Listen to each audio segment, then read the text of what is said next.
श्रद्धा ममते मति स्मृतिरपि त्वय्यर्चनं चापि ते हस्तावञ्जलये कथा श्रुतिरतः करेणोक्षि सम्प्रेक्ष्यते सस्तत्यां व्यसनं शिरोनतिपरं सेवीदृशेन ते तेजस्वी सुजनोऽहमेव सुकृति तेनैव तेजःपते। देवादिदेव अतिशयकारी चिंतामणि पार्श्वनाथ भगवान के, संत श्रोमणी आचार्य भगवान गुरुदेव श्री विद्यासागर जी महाराज की, पूज्य आचार्य श्री समय सागर जी महाराज की, जय बोलिए परम पूज्य मर्यादा श्री वीर सागर जी महाराज की, समस्त मुनि संघ की।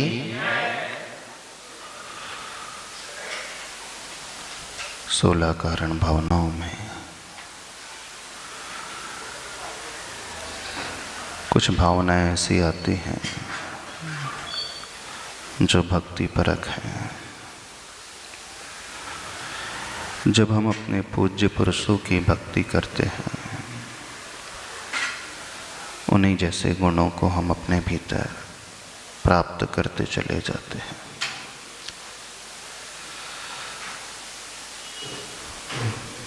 भक्ति के माध्यम से व्यक्ति के गुणों का विकास बहुत हद तक होते चला जाता है।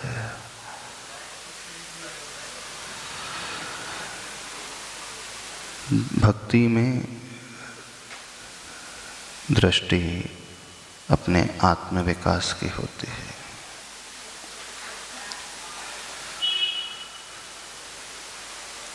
उन 16 कारण भावनाओं में 4 भावनाएं ऐसी हैं: आचार भक्ति, अरहत भक्ति, बहुश्रुत भक्ति और प्रवचन भक्ति। ऐसी भक्ति कोई जीव करता है तो तीर्थंकर पद को भी पा जाता है। आचार भक्ति भी उसमें आती है, गुरु की भक्ति। गुरु भक्ति करके भी एक सामान्य संसारी जीव, श्रावक भी तीर्थंकर पद को बांधने वाला हो जाता है। बड़ा आश्चर्य लगता है, तीर्थंकर बनने वाले जो जीव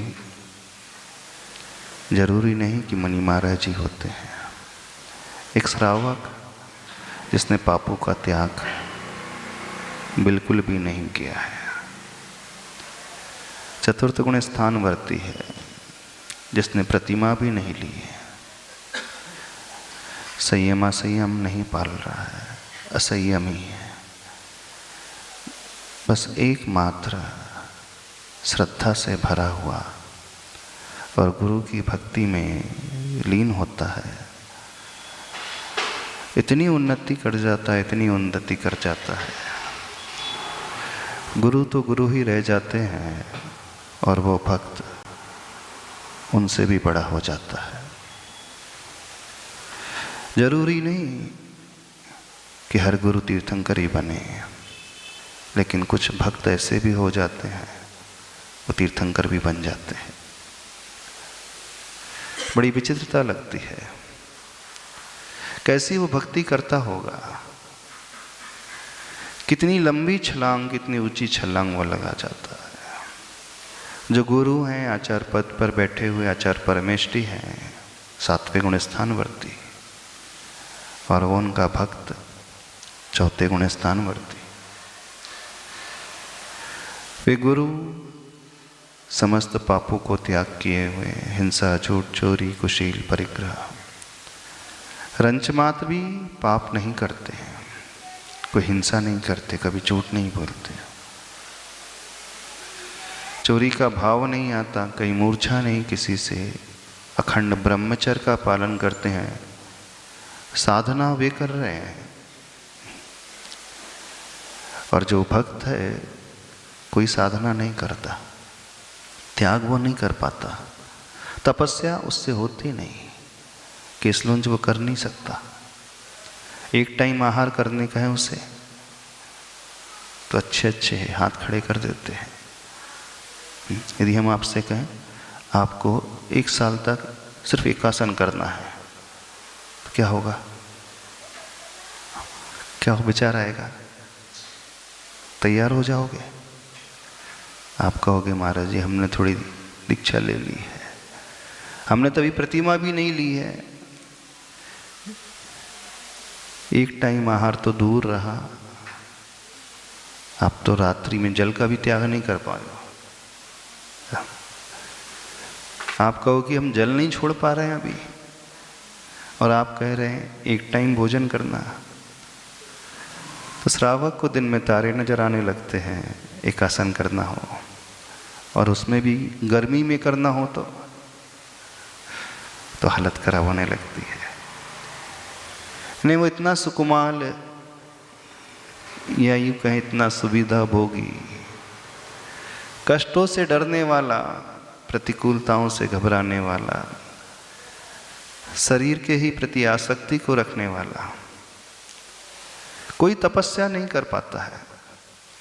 करता भी है तो कभी कभार कोई व्रत आदि हो जाते हैं, आ जाते हैं, 10 लक्षण धर्म आ जाते हैं, उस समय कुछ दिन के लिए वो एकासन उपवास कर जाता है, बाकी वर्ष भर अच्छे से खाता ही रहता है। कितने बार खाता होगा दिन में? शायद ही कोई अव्रती असंयमी होगा जो 2 बार ही खाता होगा। मुक्त तो 3, 4, 6 बार झूठा कर ही लेता होगा, है ना?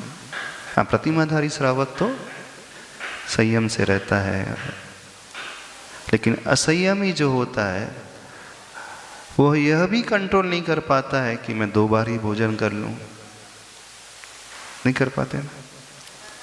अब एक ऐसा श्रावक जिसका कोई त्याग नहीं, बड़ी विचित्रता लगती है।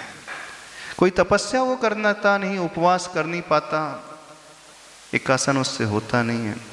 रसों की त्याग करने की बात कहें तो बिना रस के, बिना नमक के भोजन उसके कंठ से नीचे जाएगा नहीं। कोई बहिरंग तप नहीं कर पा रहा है, और जिन गुरु की वो भक्ति कर रहा है वे गुरु 12 तप में डूबे हुए हैं। वो 10 धर्मों का पालन नहीं करता श्रावक कभी, क्षमा उससे होती नहीं, लोभ उसका छूटता नहीं, हमेशा सत्य वो बोलता नहीं है, मान का वो पुतला बनकर के बैठा है, और व्यापार में कदम कदम पे छल कपट उसे करना पड़ता है। कुछ भी तो नहीं। जब हम 10 धर्मों की बात करते हैं, क्षमा, मार्दव, आर्जव, शौच, सत्य, संयम, तप, त्याग, दान करने का हो, त्याग करने का हो, तो भी चमड़ी जाए पर दमड़ी ना जाए वाला, ऐसी वृत्ति वाला श्रावक। सब तो नहीं रहते, कुछ रहते हैं। एक ऐसा श्रावक और ब्रह्मचर्य का पालन है नहीं, आकिंचन उसके कभी रग में आ नहीं सकता।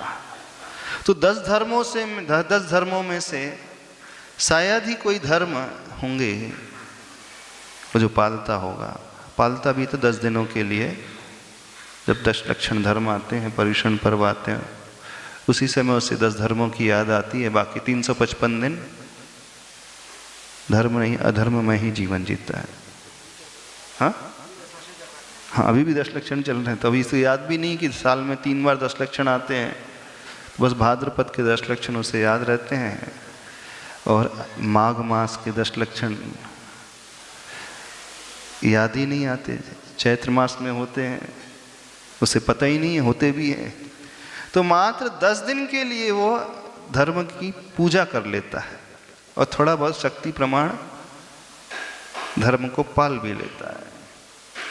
बाकी जब धर्म नहीं है तो सीधा सा अधर्ममय ही वो जीवन जीता है। यानी वे आचार्य जो 10 धर्म के धनी होते हैं, आचार्यों के 36 मूल गुण होते हैं, उसमें 10 धर्म प्रमुख हैं। 12 तपों को वो अंगीकार करने वाले हैं। 3 गुप्ती का, मन गुप्ती, वचन गुप्ती, काय गुप्ती का पालन करने वाले। श्रावक गुप्ती तो उससे कहो तो उसे छुरी याद आएगी, है ना। आत्मा की रक्षा करना, आत्मा को गोपन करना, मन को संभाल करके रखना, मौन धारण कर लेना, शरीर की चंचलता को रोक देना, उसके बस की होती नहीं। और पंचाचार कहें तो श्रद्धा उसकी भगवान ही मालिक है।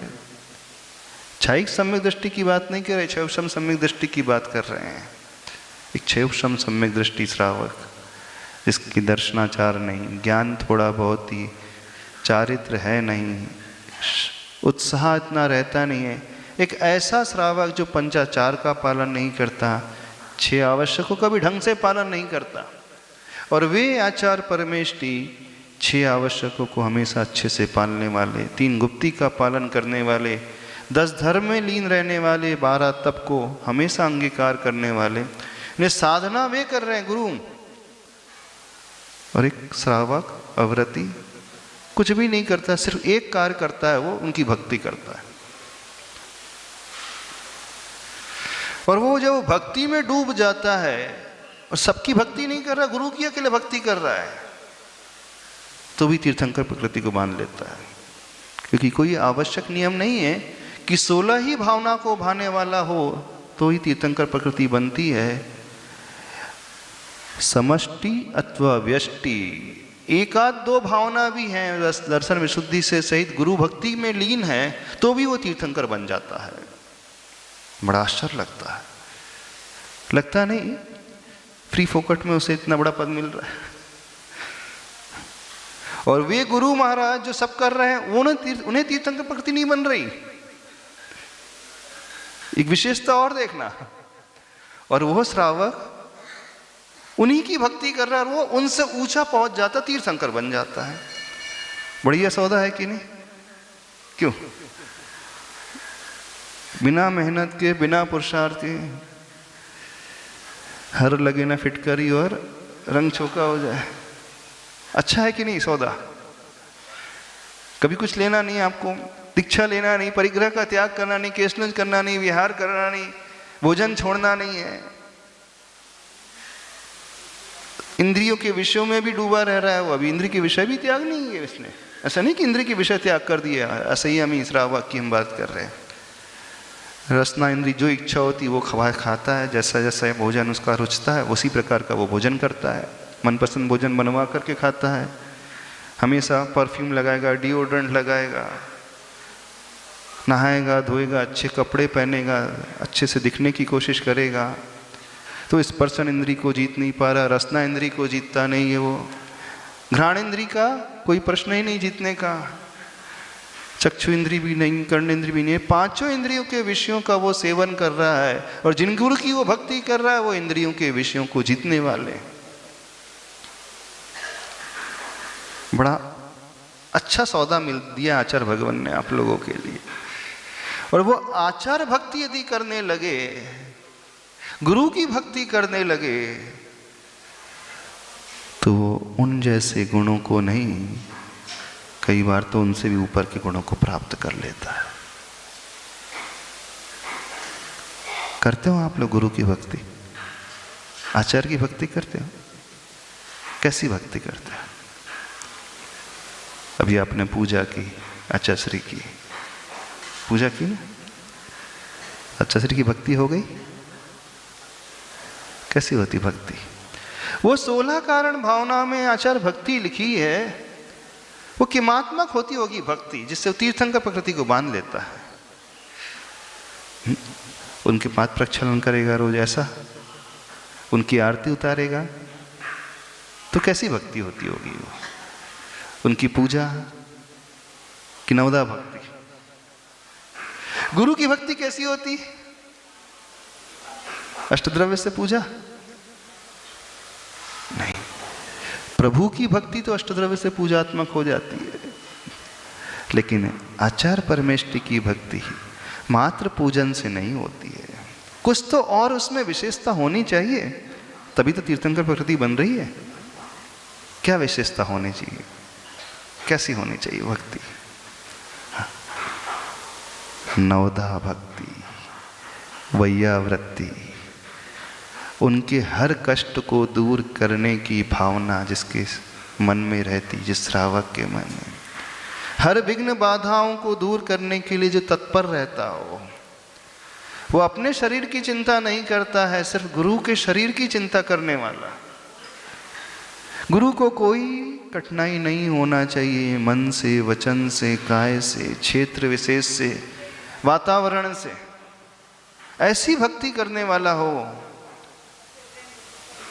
जो उनके मन में विचार आए, बिना उनके संकेत के सारे विचार को जो पूर्ण कर जाए। गुरु की हर भावना उसकी अपनी भावना हो जाए, गुरु का हर शब्द उसका अपना शब्द हो जाए, गुरु की हर क्रिया वो अपने मान करके करने लगे। करेगा वो, लेकिन सोचेगा कि नहीं मुझे गुरु के लिए करना है। क्योंकि जहां भक्ति होती है, भक्ति में व्यक्ति तन्मय हो जाता है। कैसी भक्ति होती है?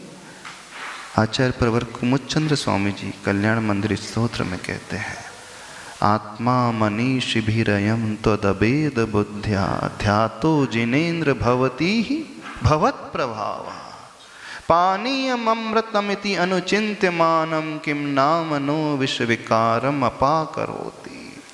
अर्थात अभेद बुद्ध्या, वहां पे एक शब्द दिया है, विशेषण दिया है, कंडीशन दी है। वैसे भक्ति में दो का अस्तित्व होता है, भक्त और उनका इष्ट पूज्य, पूजक और पूज्य, भक्त और भगवान, भक्त और जिसकी वो आराधना कर रहा है, आराध्य, आराधना और आराध्य। वहां पे हमेशा दो होते हैं भक्ति में। जिनकी हम भक्ति कर रहे हैं उन्हें हम सामने रखेंगे, उनकी आरती उतारेंगे, उनकी वैयावृत्ति करेंगे, उनके पैर दबाएंगे, उनकी नवदा भक्ति करेंगे, उन्हें आहार दान देंगे। दो हो गए ना? दो हो गए क्या? भेद हो ही गया। क्योंकि जिसकी भक्ति की जा रही है, वचन से भक्ति की जा रही है, शरीर से भक्ति की जा रही है, जिनकी पूजा की जा रही है, उसका अस्तित्व भिन्न है, इसका एग्जिस्टेंस भिन्न है। और जो पूजा करने वाला पूजक है, भक्ति करने वाला भक्त है, उसका एग्जिस्टेंस अलग है। दोनों का अस्तित्व भिन्न भिन्न है। फिर भी आचार्य प्रवर कुमुदचंद्र स्वामी जी कह रहे हैं, आत्मा मनीषिभिरयं त्वद अभेद बुद्ध्या। बड़ी अलग सी बात बोल रहे हैं। अभेद बुद्धि से जो विद्वान, जो आत्मा भक्ति कर लेता है, ध्यातो जिनेन्द्र, यानी ध्याने वाला, किसका ध्यान करने वाला? हे जिनेन्द्र, हे मुनीन्द्र। जो ध्याता है जिनेन्द्र भवती इहि भवत प्रवाह, आपके प्रभाव से वो आप जैसा ही हो जाता है। लेकिन कब? जब वो अभेद बुद्धि से भक्ति करे। अभेद बुद्धि का अर्थ जानते हो क्या होता है? जहां भेद समाप्त हो जाए वो कहलाता है अभेद। भेद भिन्नता मीन्स दो है, और जहां दो समाप्त हो जाए वो हो जाता है एक अभेद। जहां पार्टीशन होता है, अपन मतलब पार्टीशन कर दिया। पार्टीशन कर दिया क्या मतलब? बंटवारा कर दिया।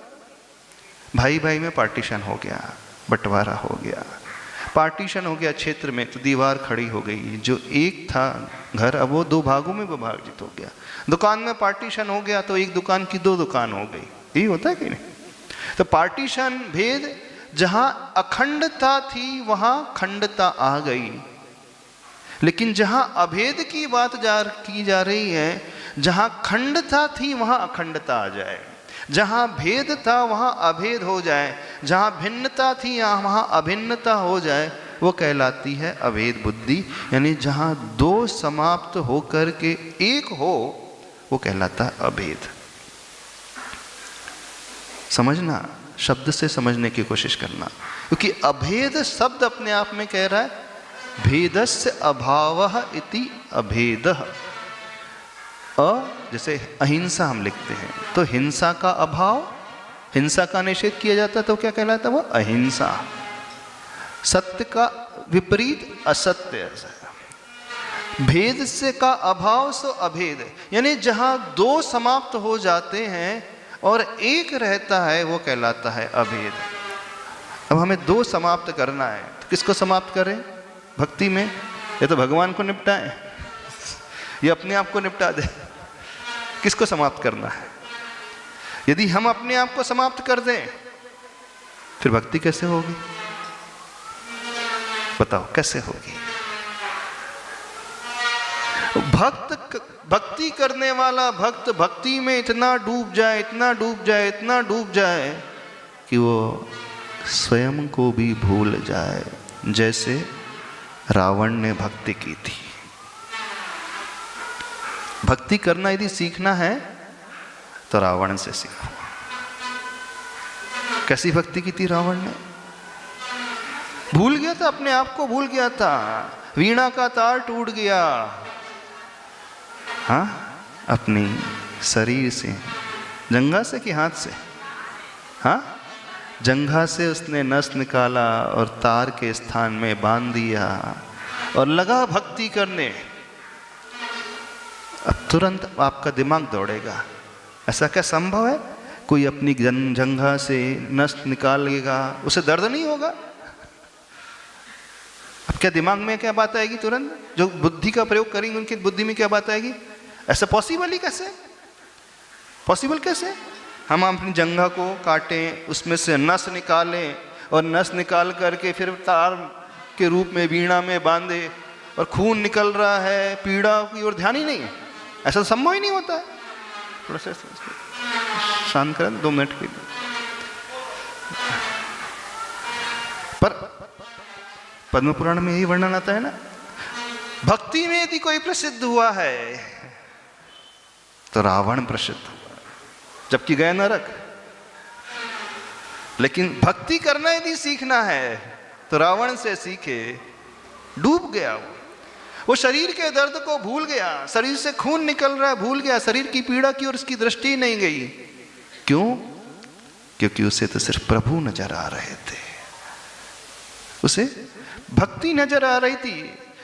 तो जहां वो अपने आप को भूल गया, अपनी पीड़ा को भूल गया, उसे सिर्फ और सिर्फ प्रभु नजर आ रहे थे, तो वहां हो गए वो अभेद रूप। अब उसने अपने आप को समाप्त कर लिया, मारा नहीं, अपने अहम को समाप्त कर लिया, अपने होने के भाव को समाप्त कर लिया। उसने अपने आप को इस रूप बना लिया कि मैं हूं अथवा न हूं, मुझे पता नहीं, मुझे तो सिर्फ और सिर्फ प्रभु नजर आ रहे हैं, उनके अलावा कोई नजर नहीं आ रहा है। ये कहलाती अभेद बुद्धि से भक्ति। एक और उदाहरण देते हैं। दूध में जब शक्कर मिलाई जाती है, शक्कर अलग होती है, दूध अलग होता है, तो जब शक्कर घोल दी जाती है तो शक्कर कहीं नजर आती? नजर आती? ऊपर से लेकर नीचे तक यदि हम खोजने की कोशिश करेंगे तो एक कण भी नजर नहीं आएगा। शक्कर समाप्त हो गई कि नहीं? हाँ, शक्कर नजर नहीं आ रही, उसका अस्तित्व नजर आ रहा है? कहीं पे नजर नहीं आ रहा है।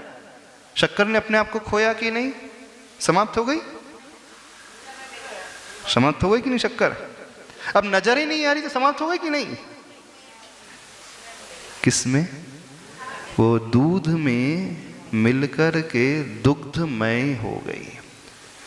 बाहर से नजर नहीं आ रही है, लेकिन उसने अपने अस्तित्व को खोकर अपने आप को दुग्धमय बना दिया। तो ये कहलाता है भेद को खोकर के अभेद में कन्वर्ट कर देना।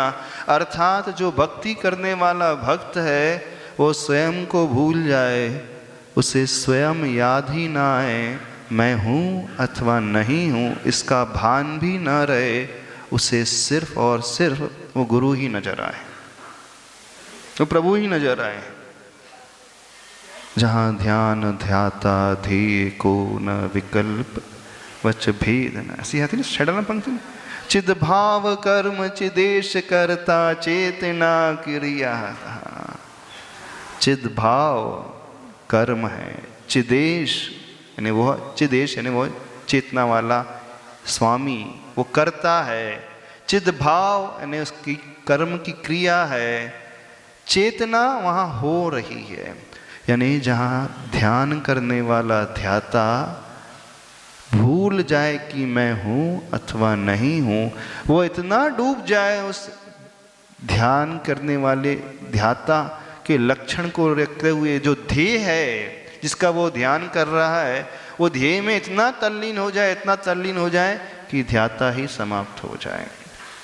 तो भक्ति करने वाला भक्त ऐसी भक्ति करे, ऐसी भक्ति करे कि वो अपने आप को भूल जाए और सिर्फ सामने अपने उसे इष्ट गुरु ही नजर आए। तो कहलाती है अभेद बुद्धि से भक्ति करना। अभेद बुद्धि से भक्ति करने का जो मान जो जीव होता है उसके लक्षण क्या होते हैं? उसका सारा अहम जो है नष्ट हो जाता है। शरीर से नष्ट नहीं होगा वो। रावण शरीर से नष्ट नहीं हुआ था, रावण का अहम सारा छूट गया था। क्योंकि जहाँ भक्ति होती है वहाँ कभी अहम नहीं होता, वहाँ कभी मान नहीं होता, वहाँ कभी मैं हूँ ये भाव नहीं आता, वहाँ सिर्फ और सिर्फ देने का भाव आता है, विनय का भाव आता है, झुकने का भाव आता है।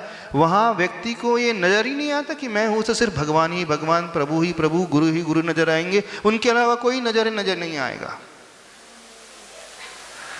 तो जो ऐसी भक्ति करता है, ध्यातो जिनेन्द्र भवती ही, भवत प्रभाव, आपके प्रभाव से वह स्वयं जिनेन्द्र हो जाता है। आत्मा मनीषी भी रयम त्वद अभेद बुद्धिया, यानी अभेद बुद्धि से भक्ति जब की जाती है तो भक्ति करने वाला भक्त उन जैसा ही हो जाता है। और यहाँ तो आचार्य भक्ति कर रहा है और आचार्य से भी बड़ा हो गया। हो गया कि नहीं बड़ा? नहीं हुआ बड़ा। आचार्य तो बैठे रह गए, गुरु तो बैठे रह गए, एक अवरती श्रावक तीर्थंकर प्रकृति को बांध लिया। देखो राजा श्रेणिक भगवान महावीर स्वामी के समोसरण में बैठा था, उसी समोसरण में कई मुनिराज भी बैठे थे, उसी दिव्य ध्वनि को कई मुनिराज भी सुन रहे थे। मुनिराज जिनकी अनंतानुबंधी कषाय नहीं थी, अप्रत्याख्यानावरण कषाय नहीं थी, प्रत्याख्यानावरण कषाय नहीं थी, मात्र एक संजलन कषाय थी, जिसका संस्कार काल मात्र 48 मिनट, एक मुहूर्त का, उससे भी कम। वो भी वहां पर विशुद्धि तीव्र थी, शुक्ल लेश्या थी, तो जो कषाय संजलन थी वो भी मंदतर वाली कषाय थी, तीव्र संजलन नहीं, मंद संतर कषाय थी। यानी कि परम विशुद्धि वाले परिणाम, शुक्ल लेश्या के परिणाम। वे मुनिराज तीर्थंकर भगवान की दिव्य ध्वनि सुन रहे हैं, लेकिन उन्हें तीर्थंकर प्रकृति का बंध नहीं हुआ। और एक श्रेणिक राजा जिसकी सत्ता में नरक आयु पड़ी है, नियम है नरक जाने वाला है, मर करके नरक में ही पैदा होने वाला, नियम से आयु बांध ली है। और एक ऐसा जीव तीर्थंकर प्रकृति को बांध लेता, आश्चर्य लगता है। वे मुनिराज जो व्रती महाव्रती हैं, त्यागी हैं, तपस्वी हैं, ज्ञान ध्यान में लीन रहने वाले हैं, उन्हें तीर्थंकर प्रकृति नहीं बंधी, और एक अव्रती नरक जाने वाले राजा को तीर्थंकर प्रकृति बंध गई। क्या गजब की बात है। कैसी उसने भक्ति की नरकगामी जीव ने, कैसी उस भक्त ने भक्ति की नरकगामी रावण ने। नारायण था, ये प्रतिनारायण था। क्या ऐसी भक्ति कर सकते हैं अपन? ऐसी भक्ति कर सकते हो? और वहां अरिहंत भक्ति ही नहीं, वहां आचार भक्ति भी लिखा है, अरहत भक्ति, मरहदाचार बहुशुत प्रवचन भक्ति रावश्यका परिहाणी मार्ग प्रभावना, है ना, तीर्थ करत्वस्य। आचार भक्ति लिखा है उसमें, यानी गुरु की भक्ति कोई करने वाला श्रावक हो तो ऐसा श्रावक भी तीर्थंकर बन सकता है। लेकिन कंडीशन ये है, अभेद बुद्धि से भक्ति करना है, अपने आप को भूल जाना है, सिर्फ और सिर्फ गुरु ही गुरु नजर आए, उनके अलावा कोई और उसे नजर ना आए। एक संस्मरण शायद हमने आपको सुनाया था कुछ दिन पूर्व, बड़ा गजब का संस्मरण आचार्य भगवान का, बड़ी अलग ही प्रकार की बात। जब आचार्य भगवान से पूछा गया, आचार्य भगवान आपको अपने गुरु का सानिध्य 5 वर्ष मिला, 68 से 73 तक। इतने अल्प काल में आपने इतने सारे शास्त्रों का ज्ञान कैसे प्राप्त कर लिया? जबकि आपके गुरु मारवाड़ी, हिंदी संस्कृत जानने वाले, आप कर्नाटक से आए, कन्नड़ी भाषा को जानने वाले। आप ना संस्कृत जानते थे, ना हिंदी जानते थे, ना प्राकृत जानते थे, और आपके गुरु इन भाषा को जानते थे। वे कन्नड़ नहीं जानते थे और आप हिंदी संस्कृत नहीं जानते थे। अब इतनी अल्प अवधि में गुरु से आपने इतना सारा ज्ञान कैसे सीख लिया? यदि हमें कुछ पाना है, कुछ सीखना है, किसी विषय में प्रवेश करना है, तो सबसे पहले जो आवश्यकता होती है, भाषा की आवश्यकता होती है। अभी उस विषय की आवश्यकता तो बहुत बाद में आएगी। विषय में क्या है, कंसेप्ट क्या है, वो तो बहुत बाद में आएगा। पहले हमें एक मीडियम की आवश्यकता होगी जिस माध्यम से हम उस विषय तक पहुंच सके। विषय को समझना सेकेंडरी है, पहले प्राइमरी क्या है, हमें भाषा का ज्ञान होना चाहिए।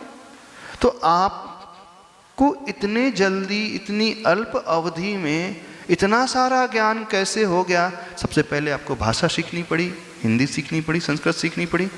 तो उस रहस्य को हम जानना चाहते हैं कि 68 से लेकर 1973 तक 5 वर्ष के अल्प काल में, तो आचार्य भगवान कहते हैं 5 वर्ष का काल कहाँ मिला? बोले प्रारंभ में जब दीक्षा हुई थी उस समय तो मुझे समझ में नहीं आता था। गुरु महाराज पढ़ाते थे, वो संस्कृत में बोलते थे, मारवाड़ी शब्दों का प्रयोग करते थे। बस मैं तो उनके चेहरे को देखते रहता था, भावों को देखते रहता था और गर्दन हिलाते रहता था। तो पहले धीरे धीरे तो हिंदी और संस्कृत क ख ग सीखना शुरू किया। तो लगभग 6 महीने 1 वर्ष तो इसी में निकल गया, और अंत के 2 वर्ष उनकी वृद्धावस्था का काल, शरीर में रोग, तो स्वाध्याय तो वैसे ही बंद हो गया था। वृद्धावस्था थी, रुग्णावस्था थी, पीड़ा वेदना शरीर में बहुत थी, तो पूरा काल वैयावृत्ति और संलेखना काल में चला गया। तो 5 वर्ष तो हमें मिले ही नहीं, मुश्किल से 2-2.5 वर्ष ही मिले, या 2 से 3 वर्ष मिले। तो फिर वो ब्रह्मचारी जी पूछते हैं, हाँ इतने कम समय में 2-2.5 वर्ष के काल में आपने इतना सारा ज्ञान अपने गुरु महाराज से कैसे प्राप्त कर लिया? तो आचार्य भगवान ने एक बड़ी अच्छी बात कही थी।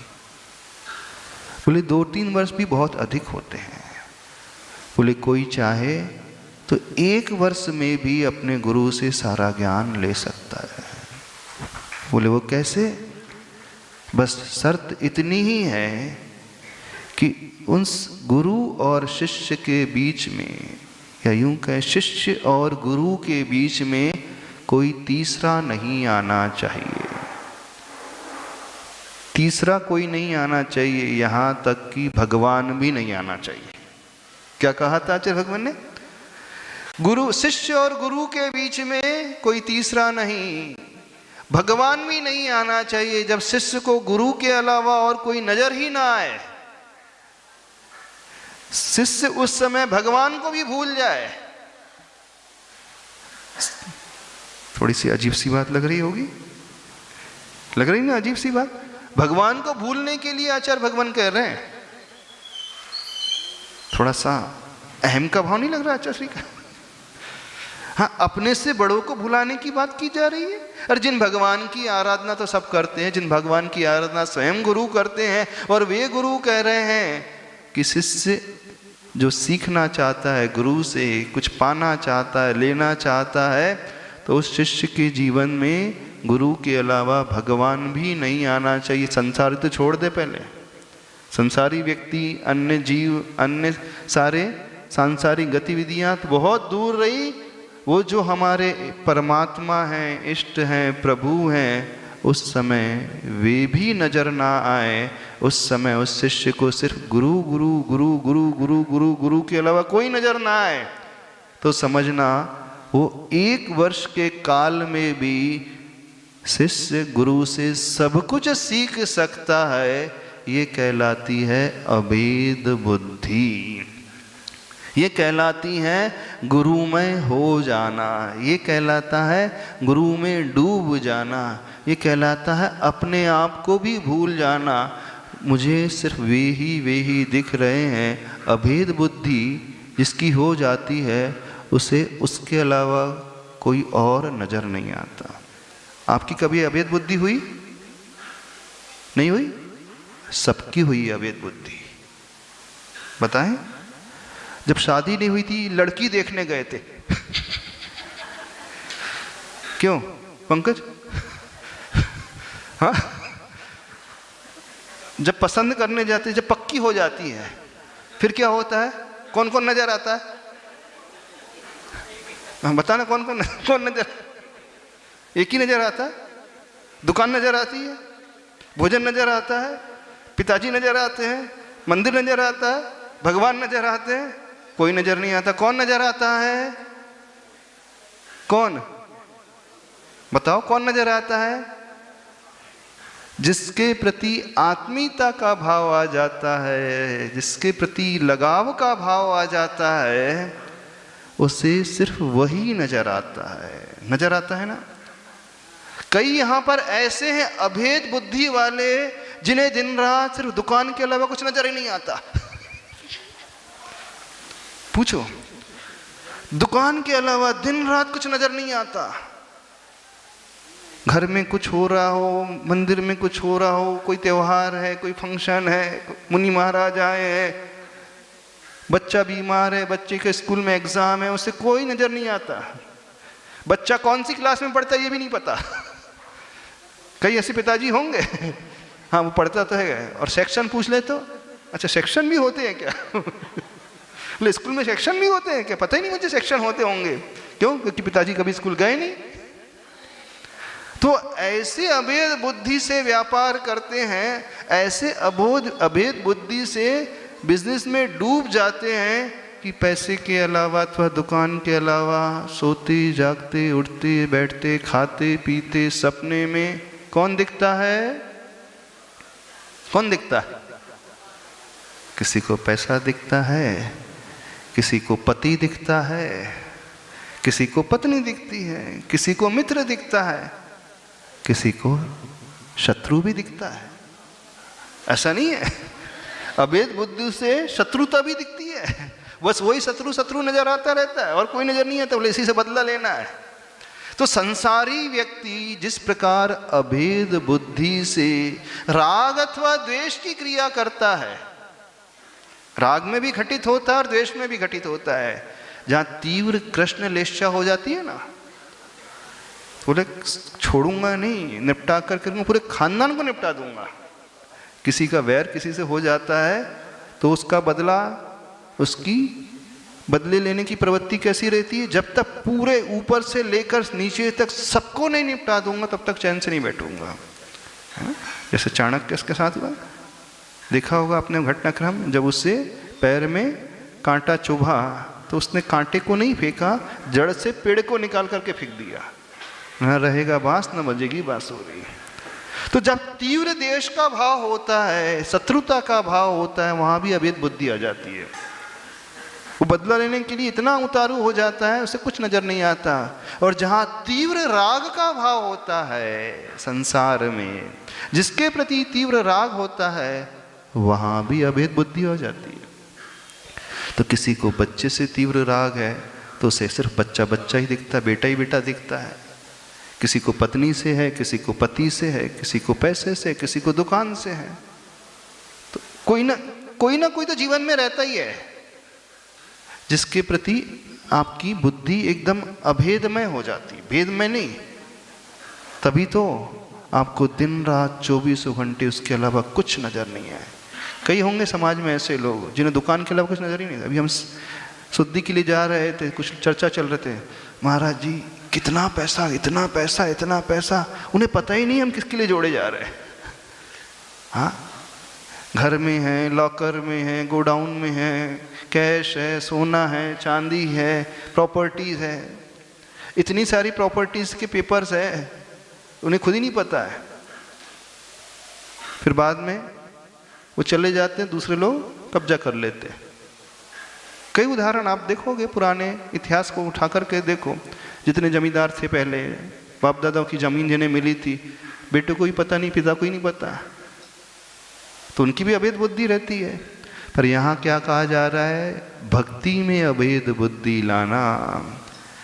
गुरु भक्ति में अभेद बुद्धि को लाने की कोशिश करना। तो आचार्य भगवान ने यही कहा, जब उस शिष्य के हृदय में भगवान भी न आए, सिर्फ गुरु ही नजर आए, तो समझना उस शिष्य को गुरु सिद्ध हो जाएंगे।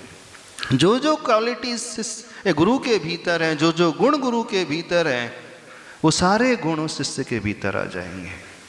और देखा, हम सब ने देखा, आचार्य भगवान को इतने अल्प समय में सब कुछ प्राप्त हो गया अपने गुरु का, सब कुछ मिल गया। नहीं मिला? कैसे मिला? ऐसा नहीं कि आचार्य प्रवर दादा गुरु ज्ञान सागर महाराज जी ने सारे शास्त्र ने पढ़ाए, समय ही नहीं था। हाँ, समय सार पढ़ाया, मूलाचार पढ़ाया, व्याकरण पढ़ाया, न्याय के एक आध दो ग्रंथ पढ़ाए, बाकी शास्त्र तो बहुत सारे हैं। 39 शास्त्र तो सठखंडागम के ही हैं, धवला, जय धवला, महाबंध के 39 भाग उन्होंने कभी पढ़े नहीं गुरु से, कुछ नहीं। लेकिन उन्होंने गुरु से क्या सीख लिया? शास्त्र में प्रवेश करने की कला सीख ली। उन्हें कुंजी मिल गई, एक मास्टर की मिल गई कि शास्त्र में प्रवेश कैसे किया जाता है। ये कला उन्होंने सीख ली अल्प अवधि में। बस यही कला जब व्यक्ति सीख जाता है तो ये तब होता है जब इस प्रकार की अभेद बुद्धि से वो भक्ति करने वाला होता है। तो वो गुरु की, हमें मुनि महाराज की बात नहीं कर रहे हैं, यहाँ पे जो बात कर रहे हैं श्रावक की भी बात कर रहे हैं। एक अव्रती श्रावक जो पापों में डूबा हुआ है, पापों का त्यागी नहीं है, जो कषायों को त्याग नहीं किया है, इंद्रियों के विषयों से ऊपर नहीं उठा है, एक ऐसा श्रावक यदि अभेद बुद्धि से आचार्य भगवान की भक्ति करने लगे तो आचार्य भगवान के गुण तो उसके भीतर आ ही जाएंगे, और तो और वो तीर्थंकर भी बन जाता है। अब कैसे करोगे आप लोग अभेद बुद्धि से? बताओ कैसे करोगे? तो आपको दिन रात आचार्य श्री नजर आए। नजर आते हैं? सिर्फ नजर आने की बात नहीं होती है, जब नजर आने लगते हैं तो फिर वह उनकी बताए हुई रास्ते पे चलने भी लगता है। जब दिन रात व्यक्ति को पैसा पैसा नजर आता है ना, तो फिर वो रास्ता खोज लेता है, पैसा कमाना कहाँ से खोज लेता। क्यों? ABCD नहीं बताए पिता, अथवा पिता का तो फील्ड ही डिफरेंट था और पुत्र ने दूसरे फील्ड को ऑप्ट कर लिया। पिता तो हमेशा कपड़ा ही नापते थे, अब बेटा कोई दूसरे बिजनेस में चला गया। पिता को उस फील्ड का ABC कोई जानकारी नहीं है, कैसे उसने खोज लिया? बताओ कहाँ से उसने रास्ता पकड़ लिया कि कहाँ से माल लाया जाता है, कहाँ बेचा जाता है, किससे उधारी ली जाती, किससे दिया जाता है। बस वो जुनून उसके भीतर सवार हो जाता है। अभेद बुद्धि से भक्ति करने का अर्थ है जुनून सवार हो जाना। रावण को जुनून सवार हो गया था, भक्ति की, प्रभु की भक्ति का जुनून। शांतिनाथ भगवान की भक्ति की, मुनि सर्वनाथ भगवान किसकी भक्ति? शांतिनाथ भगवान की भक्ति। जब वो भक्ति करता था तो उसे कुछ नजर नहीं आता था, ऐसा जुनून, गहरा जुनून कि बस प्रभु ही प्रभु। तभी तो उसे यह भी भान नहीं रहा कि मेरा पैर जो है कट रहा है, खून निकल रहा है, दर्द हो रहा है। उपयोग उस ओर जाता ही नहीं है। क्यों? क्योंकि जहाँ हमारी विचारधारा लगी रहती है उस समय लगता ही नहीं। जैसे कई बार आपके दुकान में कस्टमर आते रहे, फैन नहीं भी चल रहा है, कूलर नहीं भी चल रहा है, भोजन भी नहीं किया टाइम में, प्यास भी लग रही है, उस समय ना पानी याद आता है, हाँ, ना कंठ सूखता है, ना भूख लगती है, ना पसीना की ओर दृष्टि जाती। क्यों नहीं जाती? जबकि पसीना भी बह रहा है, कंठ भी सूख रहा था आपका, प्यास भी लग रही थी। क्यों नहीं होता ऐसा? बस जुनून सवार था पैसे का, तो दिख रहा है सामने से इनकम हो रही है, तो उस समय सब भूल जाता। ऐसा नहीं कि वेदना नहीं थी शरीर में, वेदना तो रहती है, भूख की भी वेदना, प्यास की भी वेदना, गर्मी की भी वेदना थी, लेकिन चूंकि मन पसंद सब कुछ कार्य हो रहा था तो व्यक्ति उस ओर ध्यान ही नहीं लगाता। ठीक रावण के साथ ऐसा, उसकी भक्ति इतनी थी, जुनून ऐसा गहरा था प्रभु के प्रति कि शरीर से खून निकल रहा है, नस निकाल करके वो अलग कर रहा है। पीड़ा होती होगी, ऐसा नहीं कि पीड़ा नहीं हो रही थी रावण को, पर ध्यान ही नहीं, क्योंकि प्रभु ही प्रभु नजर आ रहे हैं। तो अभेद बुद्धि में अपना कुछ नजर नहीं आता है। अभेद बुद्धि में तो जो करना है सो करना है, बस डूब करके करना है। जितने भी आतंकवादी होते हैं ना, फिदाइन अटैक वाले, है ना, मानव बम जैसे बोलते हैं ना, फिदाइन अटैक वाले, वो भी एक प्रकार के जुनून ही रहते हैं। उनको उसके अलावा कुछ नजर नहीं आता। उनका ब्रेन वॉश ऐसा हो जाता, बस करना है, करना है, मरना है उसकी चिंता नहीं, क्या होगा भविष्य में उसकी चिंता नहीं, बस कूद पड़ना है। तो ऐसी प्रवृत्ति, ऐसा नेचर जब होता है, तब कहीं जाकर के वो तीव्रतम भक्ति होती है। आपको गुरु नजर आते हैं, लेकिन खाली टाइम पे, जब दुकान बंद हो गई, कमाना हो गया, दिन भर का काम हो गया, हाँ अब गुरु नजर आएंगे। सही कह रहे कि नहीं?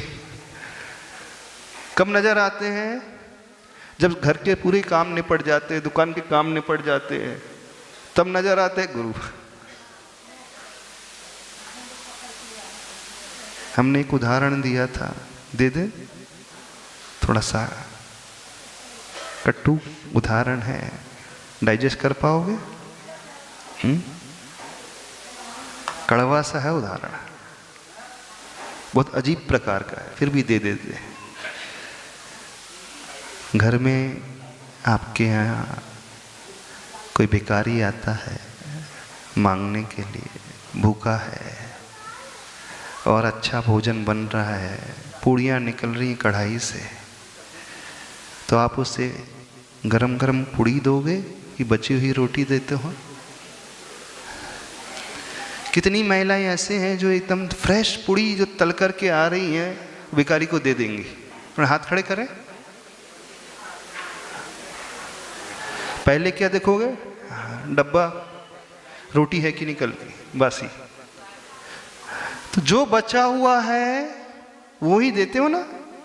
नाश्ता भी देना है, जो अब पुराना हो गया है, चलो अब यही खत्म करो। सब्जी है पुरानी सी, बासी सी, यानी जो भी बचा हुआ है वो किसके लिए? बोलना, किसके लिए? भिखारी के लिए। आप भक्ति जब करते हो, बचा हुआ समय है, दुकान का काम हो गया, घर का काम हो गया, बचा हुआ समय, अब क्या करना है? भक्ति करना है। तो बचे हुए समय में भगवान की भक्ति, बचे हुए समय में भिखारी की रोटी। तो जो भी बचा हुआ होता है किसके लिए जाता है? भिखारी के लिए। तो जो बचा हुआ है वो किसके लिए जा रहा है? भक्ति के लिए। तो राशि एक जैसी होगी ना, भक्त की राशि, भक्ति की राशि और भिखारी की राशि एक जैसी हुई कि नहीं? अरे दो देखो, ज्योतिष शास्त्र पूरा भ से शुरू हो रहे हैं, सबकी राशि एक ही निकली, कुंडली से निकालोगे तो भ अक्षर में जो निकलता है, भक्त लिखो, भिखारी लिखो, भक्ति लिखो, सबकी कौन सी राशि आएगी? कौन जानता है यहाँ पे? भ अक्षर से जो शुरुआत होता है लेटर से, वो कौन सी राशि वाले के लिए भ होता है? सर्च करने ना गूगल में। हाँ, तो वही राशि भक्त की है, वही राशि भक्ति की हो रही, और वही राशि, बोलो जोर से पंकज, भिखारी। अभी हम भिखारी की बात कर रहे हैं। तो आप जो है भक्ति में समय कब देते हो? जब सारे कार्य निपट जाते हैं, घर गृहस्थी के, दुकानदारी के, अब बचा हुआ समय, जोर से बोलना, भक्ति के लिए। बची हुई रोटी भिखारी के लिए। तो मेंटलिटी कैसी है? अब बोलो, जोर से बोलो। सवेरे से का समय नहीं है, क्योंकि उस टाइम में भी दुकान नहीं खुलती है, इस कारण गुरु जी के लिए। सीधे बोलो ना, सही हाँ, अब बहुत से लोगों से तुलना नहीं करो। बहुत से लोग तो नरक जाएंगे, वो छोड़ दो। बहुत से लोग तो नरक जाएंगे, वो तो गए भी तो हैं ही। हाँ, आप उन लोगों से तो अच्छे हो कि सवेरे का समय निकाल रहे हो, रात को दुकान बंद करने के बाद का समय निकाल रहे हो, उनसे लाख गुना बेटर हो। लेकिन इससे तीर्थंकर प्रकृति नहीं बनेगी। जो भक्ति की बात की जा रही है, जो समर्पण की बात की जा रही है, जहाँ अभेद बुद्धि की बात की जा रही है, अभेद बुद्धि में व्यक्ति स्वयं को नहीं देखता है, वो हिसाब किताब नहीं लगाता है, वो ये नहीं सोचता है कि कितना खून निकल जाएगा। रावण ने नहीं सोचा यदि मैं अपनी नस निकाल करके वीणा में बांधूंगा तो कितना दर्द होगा, कितना खून बहेगा, कितनी पीड़ा होगी, उसने नहीं सोचा। उसे तो बस प्रभु नजर आ रहे थे। जो गुरु की भक्ति कर रहा है वो दुकान बाद में, पहले गुरु। समझना, ऐसा नहीं कि दुकानदारी नहीं करेगा, करेगा, पर प्रायोरिटी किसे देगा? वो पहले गुरु को। और आपकी प्रायोरिटी कैसी है? पहले गलत। पहले प्रायोरिटी घर गृहस्थी, दुकानदारी। जैसे पहली प्रायोरिटी नहीं है भिखारी की, प्रायोरिटी कैसी है भिखारी की? लास्ट रोटी, बासी रोटी। स्वीकारो ना, भिखारी की रोटी आखिरी की बची हुई बासी रोटी। तो बासा जो बचा हुआ होता है, बचा हुआ भोजन भिखारी का, बचा हुआ समय भगवान का, भक्ति का। कौन ले रहा है नहीं ले रहा प्रश्न उसका नहीं है, मेंटलिटी, मानसिकता की बात कर रहे हैं। व्यक्ति की मानसिकता ऐसी है, जब कुछ नहीं है तब भगवान, मजबूरी में तो मजबूरी का नाम क्या बनाया? अपने भगवान को, प्रभु गुरु को क्या बना दिया? क्या बना दिया? और बोल दे, वक्त पढ़ने में तो लोग गधे को भी क्या बना लेते हो? बाप बना लेते हो। वक्त पढ़ने पर आप गुरु के पास आ गए तो क्या बना लिया? क्या बना लिया? इतना नहीं? कड़वा लग रहा है? अच्छा नहीं लग रहा? सत्यता तो यही है कि पटेल साहब बिल्कुल सही कहा ना हमने, सही कहा कि नहीं? देखो, सत्य यही है। इसका नाम भक्ति नहीं होता है। भक्ति तो वो होती है जहाँ उन्हें गुरु के अलावा कोई नजर ही ना आए। जब गुरु नजर आ जाएंगे तो घर को बाद में देखेगा, दुकान को बाद में देखेगा, बच्चों को बाद में देखेगा। मुझे तो भक्ति करना है, उनकी सेवा करना है, उनके दुख को, कष्ट को दूर करना है, उनके बताए हुए रास्ते पे चलना है, जो उन्होंने कहा है मुझे वो अपनाना है। तब कहीं जाकर के तीर्थंकर प्रकृति का बंद होता है। नहीं तो कौन सी प्रकृति बंधेगी? तीतर कौन सी बंधेगी? आप देख लीजिए, 16 कारण भावनाओं में भक्ति से तीर्थंकर प्रकृति बन रही है। तो राजा श्रेणिक ने भी ऐसी भक्ति की थी, डूब गया था। रावण ने भी ऐसी भक्ति की थी, डूब गया था। तो अपने आप को खोना पड़ता है, उस शक्कर को अपने आप को मिटाना पड़ता है। लेकिन मिटती नहीं है, वो शक्कर दूध में हो जाती है। वो भक्त मिटता नहीं है, वो तो गुरु में हो जाता है, प्रभु में हो जाता है, भगवान में हो जाता है। दुनिया को भले ही नजर ना आए, लेकिन वह तो भगवान में ही समा जाता है, उसे उनके अलावा कोई नजर नहीं आता। तो आचार्य भगवान का समाधि दिवस आ रहा है, आप लोगों से कहना है भक्ति करना है तो ऐसे भक्ति करो, जो कर रहे हो ना औपचारिकता वाली, फॉर्मेलिटी वाली, बड़ा कड़वा सत्य कह रहे हैं, बच्चा कुचा समय देने वाली भक्ति चल रही है। सत्य तो ये स्वीकार लो ना, क्यों नहीं स्वीकारते सत्य? जो पहला समय देने वाला है, इंपॉर्टेंस देने वाला है, वो कोई अलग ही होता है। बस कल्याण वहाँ से होता है। यदि ये भावना भीतर आ जाए तो बहुत जल्दी कल्याण हो जाएगा। समय आपका हो गया है। बोले संत शिरोमणि आचार्य भगवान गुरुदेव श्री विद्यासागर जी महाराज।